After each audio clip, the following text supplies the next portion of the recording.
I will tell you that my experiment with seeing others as extensions of myself, something I intuitively know on a soul level to be a fact, it's still, regardless of knowing that, has utterly failed.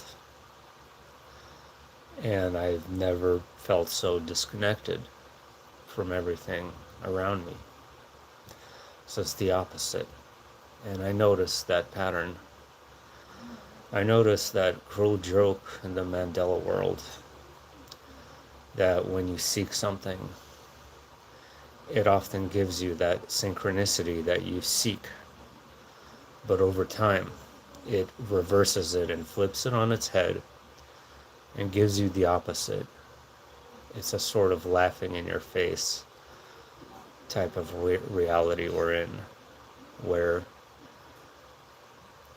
it's like multiple chess moves ahead of you, is what it feels like to me.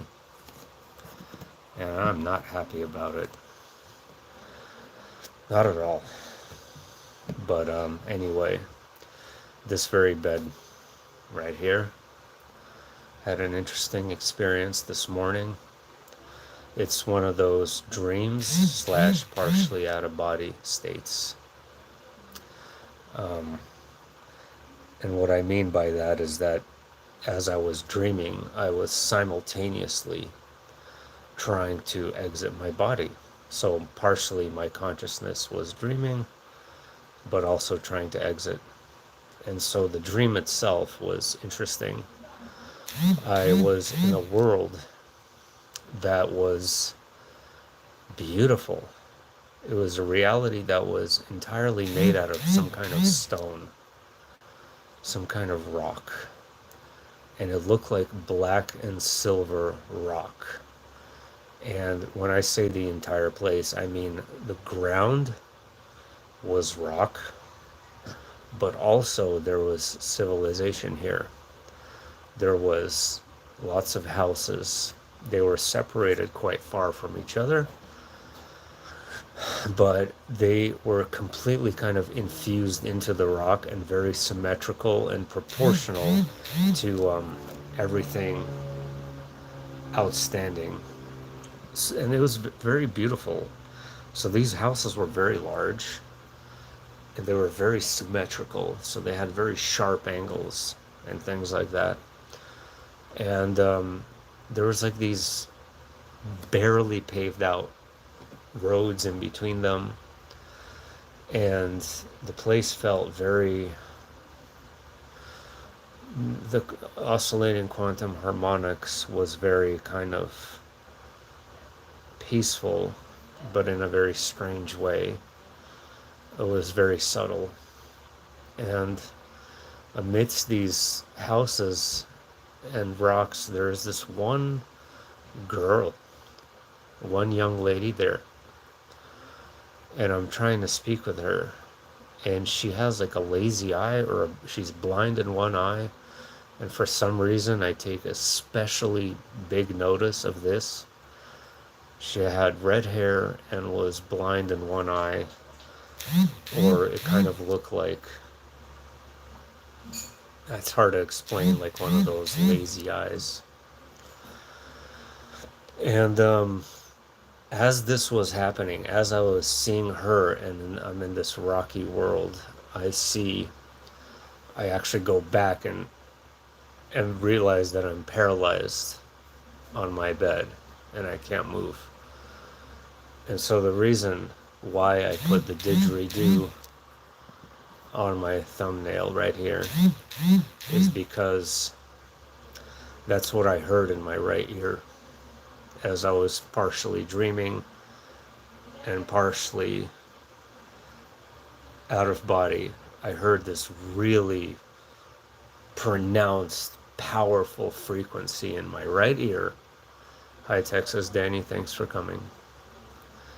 And the tone was really strong. Like normally in these out of body states, I hear like a ringing bell type of frequency.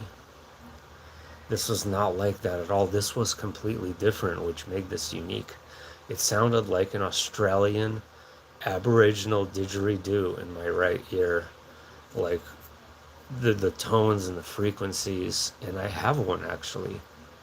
I have a didgeridoo. I can't really play it. It's my brother's. Um, and as I was hearing this, I'm like really struggling to leave my body. So I like try to project my consciousness and like focus right here, and I try to exit and focus through the ceiling, and it wasn't working.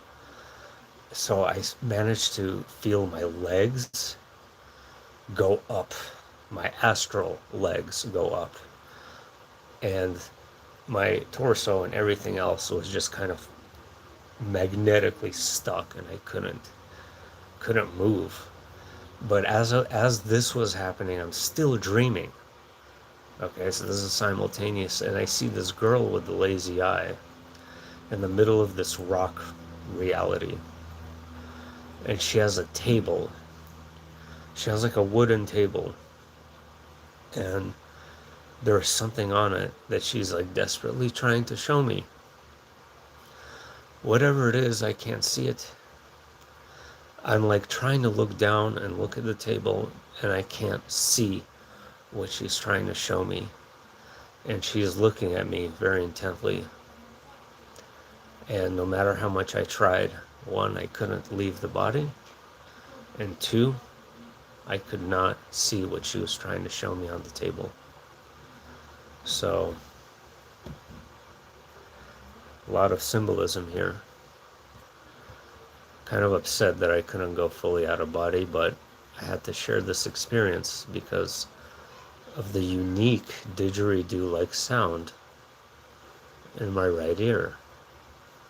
And I not only could I hear it, I could feel it pulsating throughout the side of my head. It was really powerful. And remember, out of body is the only time that I'm happy.